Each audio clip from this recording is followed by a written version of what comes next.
of my series titled 52 Weeks of Reaper, where I dive into key features in the Reaper DAW weekly. So let's jump right back into it. So we're here back in the same project from last week. Let's just give it a quick listen. So we have this piano here. And we got the kick drum. Some hi-hats. I have this clap with a lot of reverb on it. We got some snares here, 2 snares.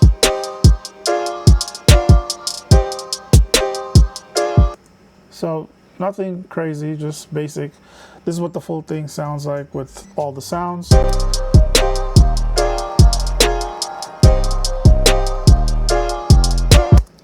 All right, so you get the point. So like we discussed last week, we have the track routing button here that'll bring up the track routing panel. First off, let's deal with something as simple as routing for a bus, like a group bus.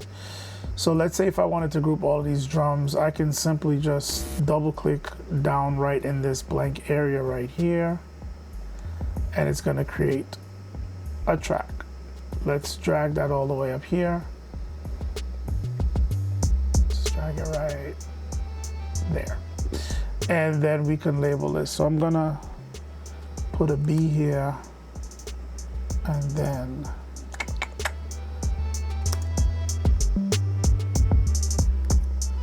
I'm gonna grab a symbol here, this dot, and then I'm gonna call this drums.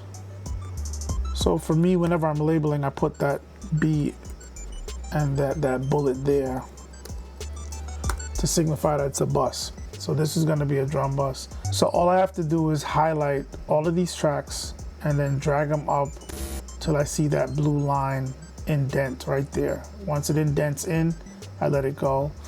And then these tracks are now routed to this track as a bus. And you're gonna be hearing everything through this bus. And the cool thing about that, and I'm not gonna go through the details of mixing because that's not what this is about, but basically I created a drum bus that quickly.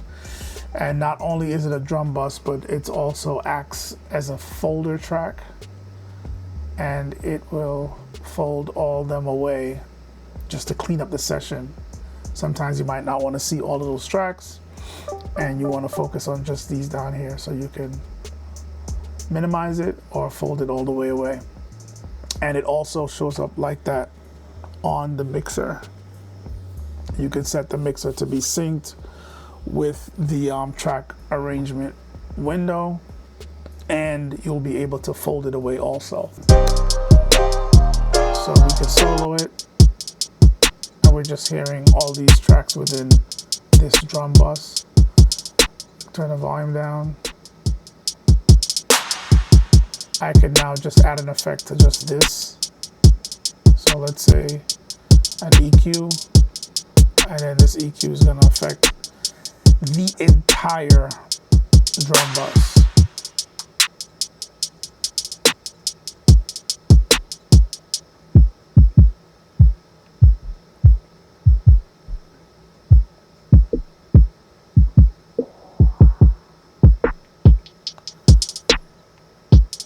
So you see the possibilities there. Let's turn this effect back off. The next thing we could do here as far as routing is we can send a signal out for an effect. So let's start with delay. So down here I have 2 tracks that's already created as effect buses, or you want to call them auxiliary send returns, whatever you want to call them. So first what I'm going to do is, I don't think there's any effect on this. So I'm gonna pull up this mixer here. All right, let's do this. Here's my mixer view.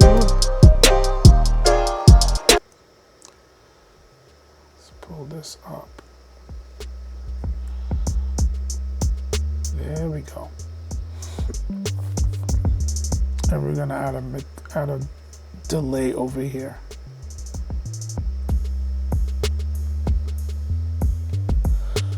So we're gonna click here, we're gonna do, we are gonna add a default delay from Reaper. All right, so this is the delay we will be using, and I'm gonna send, let's do the snare.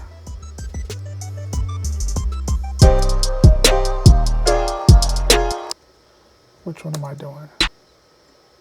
Let's do this one. So all we have to do is from the routing button, once again, just drag that over to the track that you want to send it to, let it go, and then you get the controls. By default, I have mine set to not send any level because sometimes I'm playing audio and it can be very loud and disruptive. So I have it set to be at infinity, negative infinity. So you're sending no signal automatically. And I also have it set to do pre-fader but post effects. Whenever I send my signal that way for effects, I don't want my volume fader over here to affect my send level. I'll control the send level from here, right here. So whatever I set my level here, I don't want it to affect my send level. I'll adjust all that myself. So if I lower the levels here on the dry channel and my send level is too loud, I'll just adjust it here. But that's just the way my brain is wired, and that's the way I do it. So we send it there.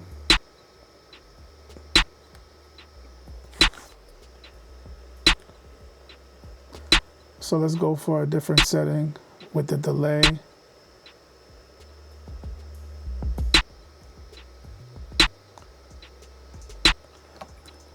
Let's do one. There we go. So we get that slap. So one thing I don't like about Reaper with this plugin is the way they display the musical style of the delay bounce when we're doing subdivisions, eighth, quarter notes, things of that nature. One represents an eighth note, two represents 2 eighth notes, which is a quarter note, and so on and so forth. You got to do math. I don't like that. I didn't come here to do math. But after a while, I kind of get used to what I want to hear. So 1 is an eighth note, which is what I want right now. 2 would be 1 quarter note. So you get that type of bounce. Let's give it more so you can hear it louder.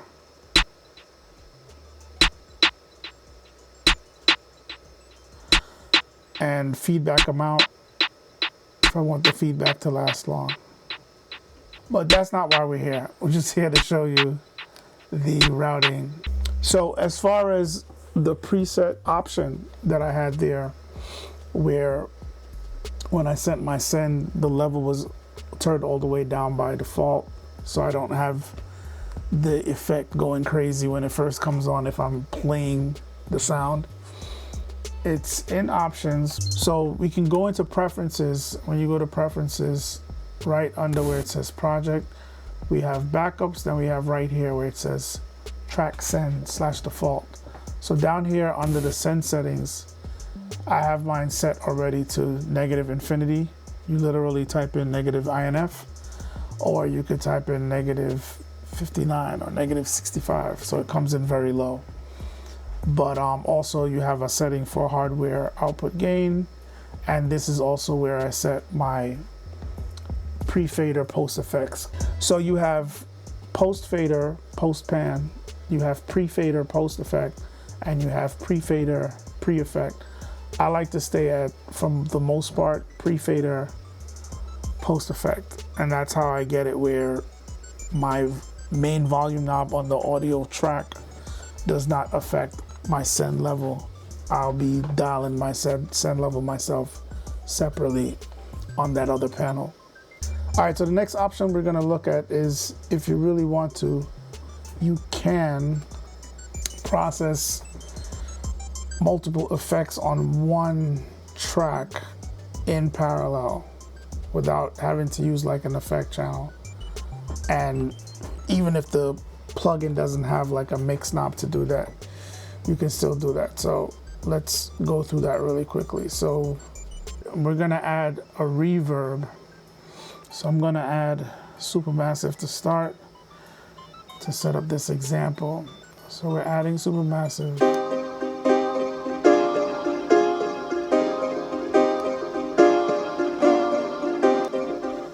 Let's change this preset to something just big and over the top. Bring the mix up.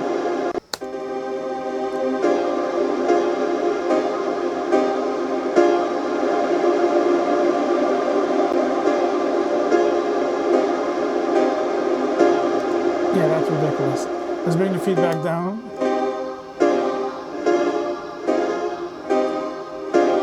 All right, that's something for now. Let's bring them, deal with the EQ a little bit.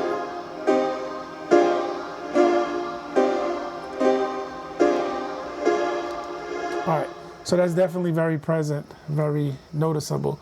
So what we're gonna do is go into the pin selector, and one thing to understand with the schematics of the signal flow for Reaper is that even though we can add all these channels, I'm gonna add 6 more.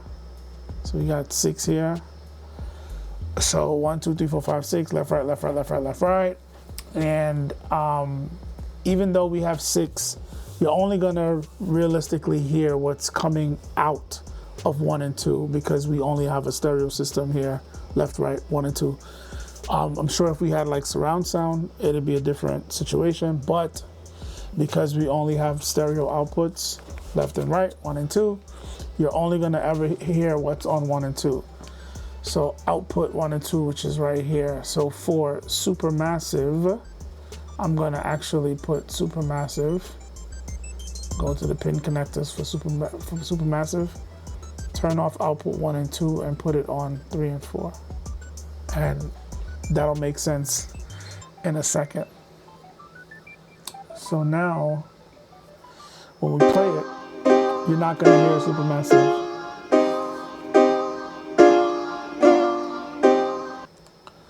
Then, what I wanna do is I wanna add a plugin called the down mixer, channel mapper down mixer. And this is gonna act as like a submixer within this channel that's gonna allow me to do some more intricate, clever routing.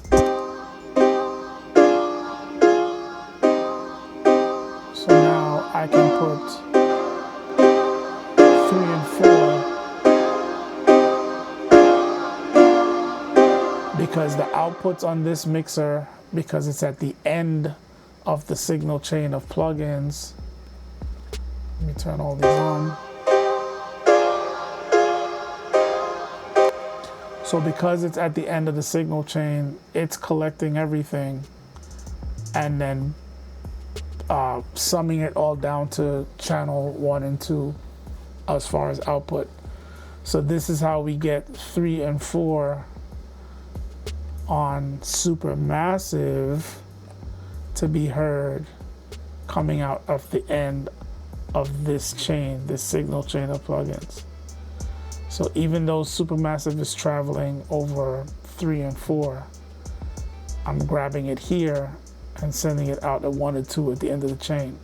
Now, why do I do that? Because with this plugin, I can actually turn on user mix, and now I have a mixer for every channel that's created, audio channel that I created within this track, the 6. So everywhere you look, you're gonna see 6 channels. If I go to this EQ and I open the pin connector, I'm gonna see that there are 6 tracks available, 6 audio channels bus channels. You can even see them represented over here in this plugin. It's now recognizing all the channels over there. So now I actually have control within this channel. I have control over the reverb separately from the other plugins. And I can actually join these so they look at it as stereo left and right. And I don't have to do the volume adjustments separately. So we can just join the faders as one by hitting these buttons here. And this would be 1 and 2. This is 3 and 4. So I can now control the level of the reverb signal like it's a send channel, send effect. So I can bring it all the way down.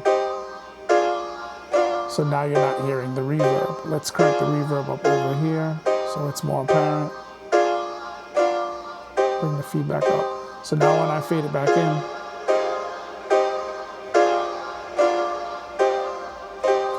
and essentially I can even do panning because I could bring one side down and have one side louder to have the effect only be on the left side or the right side, depending on how I set it up. So that's just another idea of how you can do some kind of clever routing. You could even do this also with having two VST instruments on this one track, and then set it up like this, and then blend them within here, process them separately as far as plugins and all that. And like I said before, within this matrix, you can add up to 128 audio channels per track. So that's it for that example. Let's remove all that. Here we are again with the project back at the default where we started at the beginning of this video. And what I'm going to do this time is I'm going to double click over here in the blank spot on the mixer to create a new track. I'm going to bring it right next to the drums. All the yellow ones over here are the drums. We're going to label this, paste that in there. I'm going to call this drums.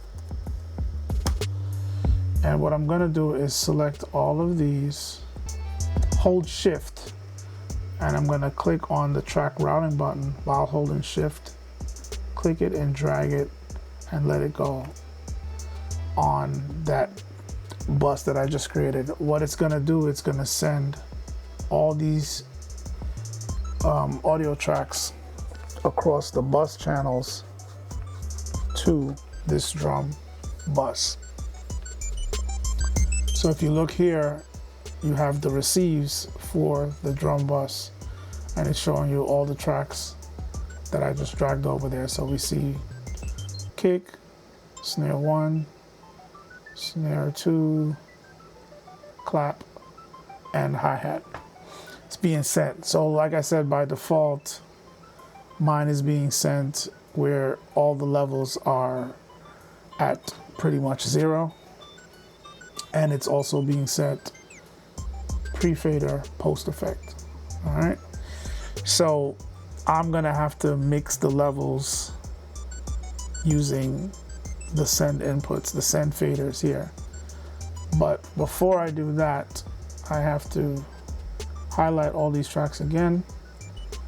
They're already highlighted, and just click on the track routing button while holding Alt. And it's gonna remove all these from the master. So we don't want to hear it on the master, we want to hear it on the bus. So if I play it now, you won't hear any drums. And for me to hear the drums, I'm gonna have to start mixing it back in here. So this is the kick.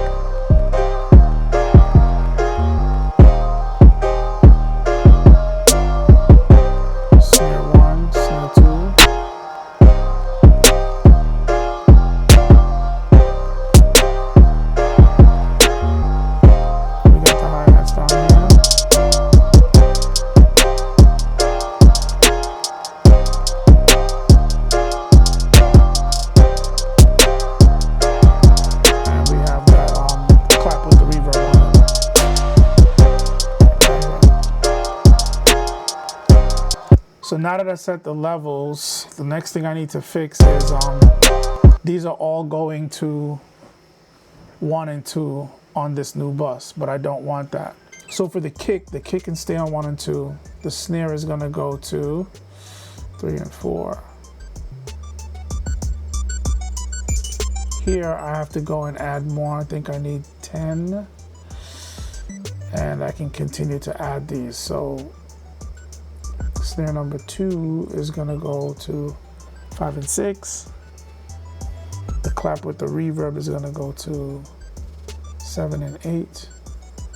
And the hi-hat's gonna go to 9 and 10. So now you're just gonna hear 1 and 2, because once again we can only hear what's coming out of 1 and 2. So we're hearing only what's coming out of this bus on 1 and 2.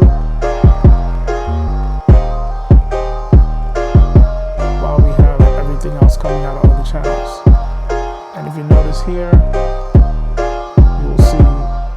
you see multiple VU meters going on here. The multi-track is right here on this one channel. And to prove that, I can actually render this out. If I right click on this same channel, go to freeze, let's go freeze multi-track.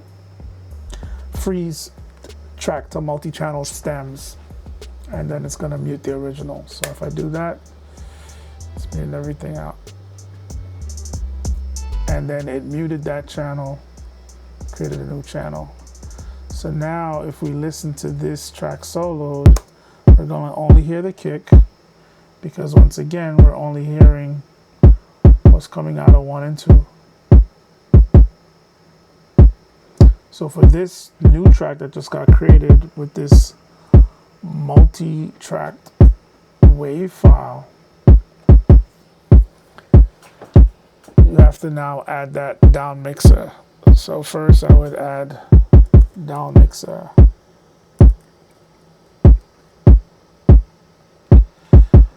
And see, we can see it. And it already recognizes that there are 10 audio channels here. So we have the ins and then we have the outs. So the ins are all going correspondingly out. So we have 1 and 2 is going out on 1 and 2, 3 and 4 is going out on 3 and 4, so on and so forth. But we don't want that. We want everything to be coming out of 1 and 2. So we have 1 and 2 already coming out of 1 and 2. Then we got to set 3 and 4 to come out of 1 and 2. So boom. Now we got the snare coming in. And so on and so forth. And now you're hearing everything. So now you're hearing the multi-channel because of that plugin. And once again, we can go to user mix and we can set levels. We can group these faders so that they're in stereo. And we can set levels. There goes the kick, hi-hats.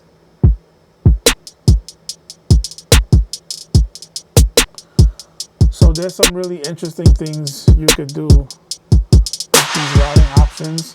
You can actually render this file out and save it just like this to import back in later as a multi-channeled WAV file, which at one point I didn't know that was possible, but it is. I have the file already rendered out and I can just drag it back in. And there you go. And just like before, if we play it, we're just going to hear the kick. We'd have to add the channel mapper down mixer. And see, it already recognizes that it is a 10 stereo channels, which is 20 mono. It already knows that this channel has that many audio channels because of the file that already has that baked in. So I can remove all of these and set it up once again that every channel is now coming through 1 and 2. There we go.